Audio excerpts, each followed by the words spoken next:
আসসালামু আলাইকুম আসাদ ভাই।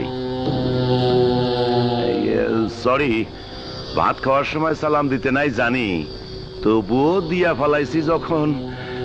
আমার নাম ভাইজান। 6টা বাজে, এখন কোন সময় খাবার খাইতেছেন? অবশ্য মেট্রোপলিটন থানার ওসি মানে দুনিয়ার কাজ, ঠিক মতো খাওয়া দাওয়া হয় না, পোশাক খোলারও সময় পান না। তা কি খাইতেছেন? আলু ভর্তা? অনেকদিন আলু ভর্তা দিয়ে ভাত খাই না।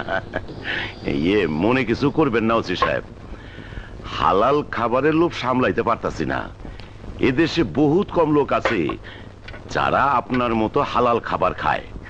ঢাকা মেট্রোপলিটন থানার একজন ওসি হইয়া আপনি যে ইমানদারি নিয়ে চলেন, এই জন্য এই ঢাকা শহরে আপনার দারুণ সুনাম হয়েছে।